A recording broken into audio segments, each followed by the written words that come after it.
20 మంది rebel TMC ఎంపీలు తమ వర్గాన్ని నేషనలిస్ట్ సిటిజన్స్ పార్టీలో విలీనం చేస్తున్నట్లుగా ప్రకటించారు. తమదే అసలైన టీఎంసీ అని చెప్పి క్లెయిమ్ చేసుకుంటూ ఉన్నారు. స్పీకర్ కూడా ఒక లేఖ రాసిన పరిస్థితి. సార్, పెద్దగా ఎవరికి తెలియని నేషనలిస్ట్ సిటిజన్ పార్టీలో విలీనం చేశారు తమ వర్గాన్ని. అండ్ ఎన్డీఏకు మద్దతు ఇస్తూ ఉన్నట్లు కూడా ప్రకటించారు. సార్, అసలు ఈ టీఎంసీ రెబల్స్ వ్యూహం ఏంటి సార్? అంటే ఇది మీరు అన్నట్లు ఎవరికి తెలియని పార్టీ. ఇది త్రిపురలో రిజిస్టర్ అయి ఉంది. మొదలు సిటిజన్ పార్టీ ఆఫ్ ఇండియాగా త్రిపుర లాంచ్ అయింది. తర్వాత బెంగాల్లో నేషనల్ సిటిజన్ పార్టీ ఆఫ్ ఇండియాగా రిజిస్టర్ అయింది. కోల్కతాకు చెందిన ఒక ఉమెన్ మహిళ రిజిస్టర్ అయితే ఊరు పెద్దగా ప్రాముఖ్యత లేని పర్సన్. ఇప్పుడు ఆ రీజనల్ పార్టీలో పేరు Nationalist citizens party of India, కానీ అది ప్రాంతీయ ఒక బెంగాల్లోనే రిజిస్టర్ అయింది. సో ఆ పార్టీలో మెర్జ్ అవుతున్నట్టు ప్రకటించారు. ఇది ప్రకటన ఎప్పుడు జరిగింది, ఎలా జరిగింది?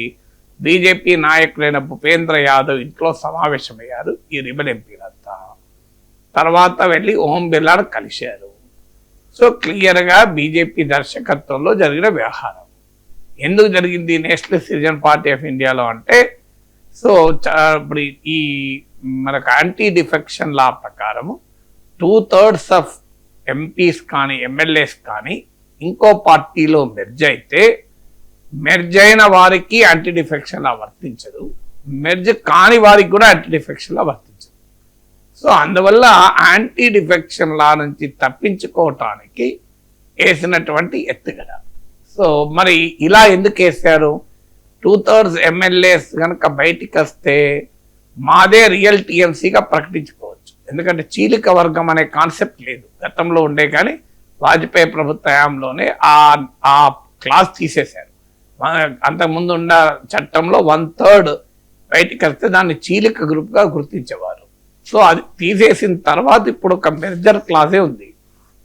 అందువల్ల 2/3 కనుక బయటికి వస్తే మాదే అసలైన పార్టీగా వాళ్ళు క్లెయిమ్ చేసుకోవచ్చు. కానీ అది ఇప్పుడే తేలదు, దానికి లీగల్ బ్యాటిల్ ఉంటుంది. ఎస్, శివసేన విషయంలో, ఎన్సిపి విషయంలో బీజేపీతో కలిసి వచ్చిన చీలిక వర్గాలే రియల్ పార్టీలుగా ఫైనల్గా కోర్టుల్లో కూడా డిసైడ్ అయ్యాయి. ఇప్పుడు కూడా జరిగితే జరగచ్చు, చెప్పలేమది.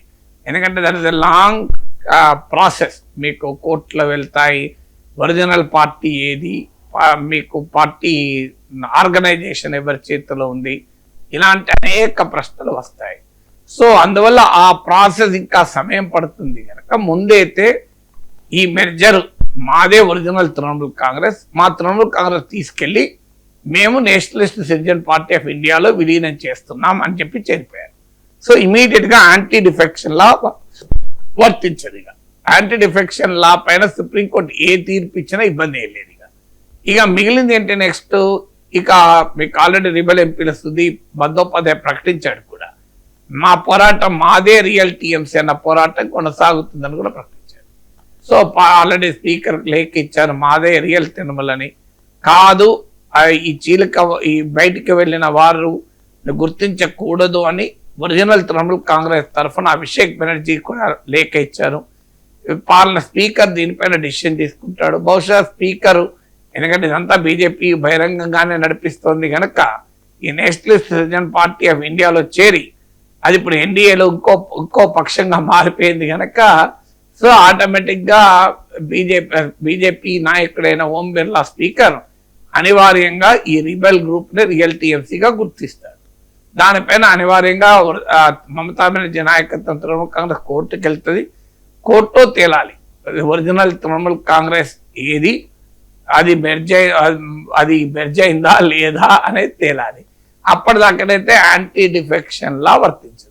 అందువల్ల ఇదేమో కేవలం పేరుకి, ఈ పార్టీ ఏమీ లేదు ఎక్కడ, వీళ్ళు కూడా ఆ పార్టీలు ఏం లేదు, వారు బీజేపీ సభ్యులుగానే అప్రకటిత బీజేపీ సభ్యులుగా పనిచేస్తారు. బహిరంగంగా ఎన్డీఏలో భాగస్వామైన ఓ మిత్రపక్షం తెలుగుదేశం పార్టీ, జేడీయూ లాగా వీరు కూడా national citizen party of India కూడా ఎన్డీఏలో ఇంకో పార్టీగా, దానికి ఒక 20 మంది ఎంపీలు ఉన్న పార్టీగా అది రూపాంతరం చెందుతుంది. దీనివల్ల ఏమవుతుందంటే ఎన్డీఏ బలం పెరిగిపోతుంది.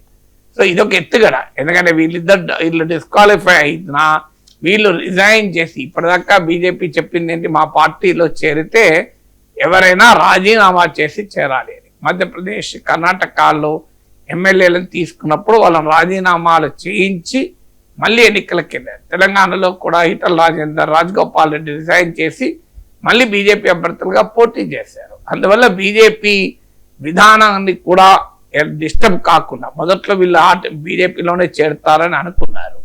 సో బీజేపీలో చేరితే 20 మంది రిజైన్ చేసి రావాలి బీజేపీ ప్రిన్సిపల్ ప్రకారం. యాంటీ డిఫెక్షన్ లా ప్రకారం మేము 2000 వాదించవచ్చు, కానీ బీజేపీ పొలిటికల్ ప్రిన్సిపల్ ఏంటి, ఎవరు తన పార్టీలో చేరినా ఎంపీ పదవికి రాజీనామా చేసి చేరాలి. అందుకే రాజ్యసభ సభ్యులు ఆ రూట్లోనే తీసుకుంటున్నారు. ఇప్పుడు మరో తృణమూల్ కాంగ్రెస్ ఎంపీ రాజ్యసభ సభ్యురాలు సుష్మితా దేవ్ పార్టీకి రిజైన్ చేశారు, రాజ్యసభ సభ్యత్వాన్ని కూడా రిజైన్ చేశారు. ఎందుకంటే అస్సాంలో బీజేపీకి మెజారిటీ ఉంది కనుక ఆమె మళ్ళీ అస్సాం నుంచి బీజేపీ అభ్యర్థిగా మళ్ళీ గెలుస్తారు. సో అది ఇప్పుడు మీకు ఆంధ్రప్రదేశ్ నుంచి YCP MP R Krishnaiah resign చేసి బీజేపీలో చేరాడు. రిజైన్ చేశాడు కనుక మళ్ళీ బీజేపీ అభ్యర్థిగా మళ్ళీ ఆంధ్రప్రదేశ్ శాసనసభ నుంచి మళ్ళీ రాజ్యసభకి ఎలక్ట్ అయ్యాడు. సో అలా రాజ్యసభ సభ్యులనేమో అలా చేస్తున్నారు. లోక్సభ సభ్యులు ఇప్పుడు మళ్ళీ 20 మంది ఎలక్షన్స్కి పోతే ఇంత భారీ విజయం తర్వాత కూడా మళ్ళీ గెలుస్తామన్న విశ్వాసం బీజేపీకి లేదు.